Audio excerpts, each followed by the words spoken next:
Bon, Laurent Olivier, la campagne de fouilles s'achève après un mois de dur labeur. Est-ce qu'on peut tirer les premiers enseignements?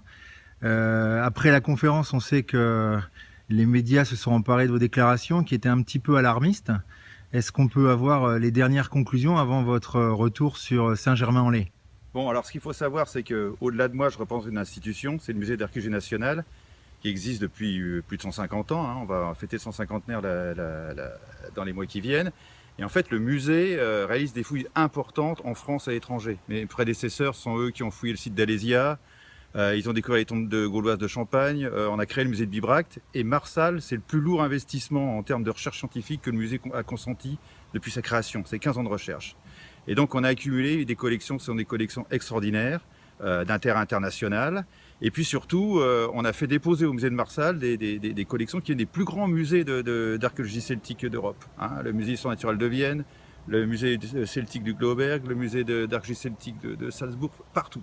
Et nous aussi, d'ailleurs, le musée d'archéologie nationale. Maintenant, ces collections, elles sont conservées dans des conditions qui ne sont pas satisfaisantes. On va partir l'année prochaine, c'est la fin de notre programme en 2017, et on laisse des collections qui sont des collections d'intérêt européen et qui nécessitent des moyens, des moyens de conservation. Donc ça veut dire des moyens en personnel scientifique, il n'y en a pas ici au musée. Il n'y a pas de conservateur depuis le départ de Gabriel Dys et depuis le départ de Jean-Paul Petit, archéologue départemental à la Moselle. Il faut un archéologue compétent qui dirige ce musée, comme il doit les diriger. Et puis il faut du personnel scientifique pour s'occuper des collections, les gérer et faire en sorte qu'on puisse les transmettre aux générations futures. C'est ça le vrai souci. Donc la vraie question qui est posée à la collectivité qui s'en occupe, c'est qu'est-ce que vous voulez faire de ce patrimoine? Est-ce que ce patrimoine vous intéresse? Et s'il vous intéresse à ce moment-là, eh bien mettons les moyens, occupez-nous-en sérieusement. Et là, le musée d'archéologie nationale est à vos côtés, comme il est depuis 15 ans, pour assurer sa conservation, sa présentation, sa mise en œuvre dans les meilleures conditions. Ou bien, est-ce que, comme ça en a l'air, ce patrimoine ne vous intéresse pas plus que ça? Et dans ces conditions-là, soyons clairs, il sera évident qu'il ne pourra pas rester ici. On ne peut pas laisser un tel patrimoine se dégrader dans des conditions pareilles. Donc, on arrive à un moment où, à l'issue des fouilles, il est nécessaire qu'on passe à un nouveau stade. C'est-à-dire on a eu un stade des fouilles, et puis maintenant il faut qu'on passe à vraiment un stade du musée d'archéologie du sel de Marsal. Alors, est-ce que le département, puisque c'est le propriétaire du site, est-ce qu'il a réagi depuis vos cris, vos interventions? Est-ce qu'il y a des réponses? Alors bon, moi je tire la sonnette d'alarme en disant on ne peut pas continuer comme ça. Il faut qu'on se donne les moyens de faire quelque chose, et il faut que la conservation des collections change, qu'elle évolue. Pour le moment, non, je n'ai pas eu de réponse. Bon, Laurent Olivier, la campagne de fouilles s'achève après un mois de dur labeur. Est-ce qu'on peut tirer les premiers enseignements? Après la conférence, on sait que les médias se sont emparés de vos déclarations qui étaient un petit peu alarmistes. Est-ce qu'on peut avoir les dernières conclusions avant votre retour sur Saint-Germain-en-Laye? Bon, alors ce qu'il faut savoir, c'est qu'au-delà de moi, je représente une institution, c'est le musée d'archéologie nationale, qui existe depuis plus de 150 ans. On va fêter le 150e dans les mois qui viennent. Et en fait, le musée réalise des fouilles importantes en France et à l'étranger. Mes prédécesseurs sont eux qui ont fouillé le site d'Alésia. Ils ont découvert les tombes gauloises de Champagne. On a créé le musée de Bibracte. Et Marsal, c'est le plus lourd investissement en termes de recherche scientifique que le musée a consenti depuis sa création. C'est 15 ans de recherche. Et donc, on a accumulé des collections qui sont des collections extraordinaires, d'intérêt international. Et puis surtout, on a fait déposer au musée de Marsal des collections qui sont des plus grands musées d'archéologie celtique d'Europe. Le musée d'histoire naturelle de Vienne, le musée celtique du Glauberg, le musée d'archéologie celtique de Salzbourg, partout. Et nous aussi, d'ailleurs, le musée d'archéologie nationale. Maintenant, ces collections, elles sont conservées dans des conditions qui ne sont pas satisfaisantes. On va partir l'année prochaine, c'est la fin de notre programme en 2017, et on laisse des collections qui sont des collections d'intérêt européen et qui nécessitent des moyens, des moyens de conservation. Donc ça veut dire des moyens en personnel scientifique, il n'y en a pas ici au musée. Il n'y a pas de conservateur depuis le départ de Gabriel Dys. et depuis le départ de Jean-Paul Petit, archéologue départemental de la Moselle. Il faut un archéologue compétent qui dirige ce musée, hein, comme il doit les diriger. Et puis il faut du personnel scientifique pour s'occuper des collections, les gérer et faire en sorte qu'on puisse les transmettre aux générations futures. C'est ça le vrai souci. Donc la vraie question qui est posée à la collectivité qui s'en occupe, c'est qu'est-ce que vous voulez faire de ce patrimoine? Est-ce que ce patrimoine vous intéresse? Et s'il vous intéresse à ce moment-là, eh bien mettons les moyens, hein, occupez-nous-en sérieusement. Et là, le musée d'archéologie nationale est à vos côtés, comme il est depuis 15 ans, hein, pour assurer sa conservation, sa présentation, sa mise en œuvre dans les meilleures conditions. Ou bien, est-ce que, comme ça en a l'air, ce patrimoine ne vous intéresse pas plus que ça? Et dans ces conditions-là, soyons clairs, il sera évident qu'il ne pourra pas rester ici. On ne peut pas laisser un tel patrimoine se dégrader dans des conditions pareilles.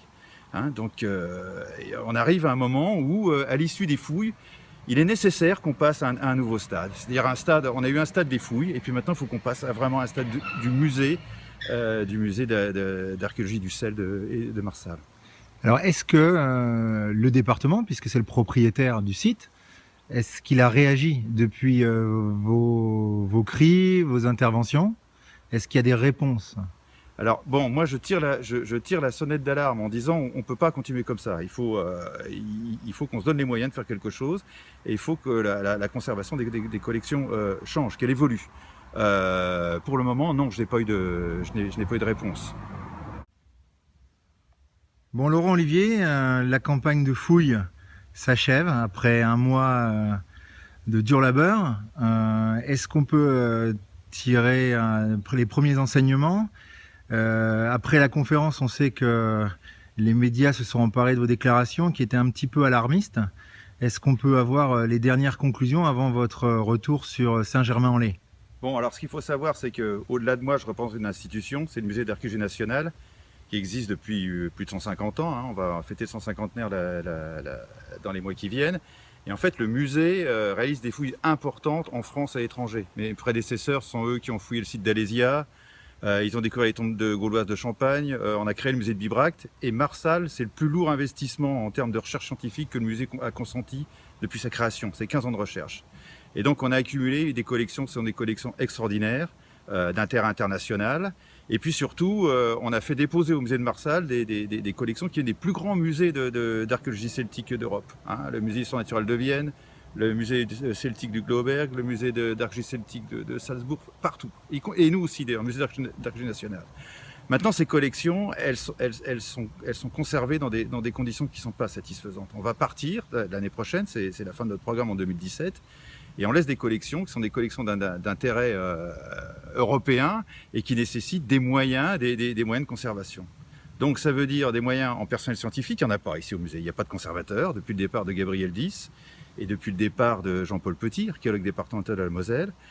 Il faut un archéologue compétent qui dirige ce musée, hein, comme il doit les diriger, et puis il faut du personnel scientifique pour s'occuper des collections, les gérer et faire en sorte qu'on puisse les transmettre aux générations futures. C'est ça le vrai souci. Donc la vraie question qui est posée à la collectivité qui s'en occupe, c'est qu'est-ce que vous voulez faire de ce patrimoine? Est-ce que ce patrimoine vous intéresse? Et s'il vous intéresse à ce moment-là, eh bien mettons les moyens, hein, occupez-nous-en sérieusement. Et là, le musée d'archéologie nationale est à vos côtés, comme il est depuis 15 ans, hein, pour assurer sa conservation, sa présentation, sa mise en œuvre dans les meilleures conditions. Ou bien, est-ce que, comme ça en a l'air, ce patrimoine ne vous intéresse pas plus que ça? Et dans ces conditions-là, soyons clairs, il sera évident qu'il ne pourra pas rester ici. On ne peut pas laisser un tel patrimoine se dégrader dans des conditions pareilles. Hein, donc on arrive à un moment où, à l'issue des fouilles, il est nécessaire qu'on passe à un nouveau stade. C'est-à-dire on a eu un stade des fouilles, et puis maintenant il faut qu'on passe à vraiment un stade du musée d'archéologie du sel de Marsal. Alors est-ce que le département, puisque c'est le propriétaire du site, est-ce qu'il a réagi depuis vos cris, vos interventions? Est-ce qu'il y a des réponses? Alors bon, moi je tire la sonnette d'alarme en disant on ne peut pas continuer comme ça. Il faut qu'on se donne les moyens de faire quelque chose, et il faut que la conservation des collections change, qu'elle évolue. Pour le moment, non, je n'ai pas eu de réponse.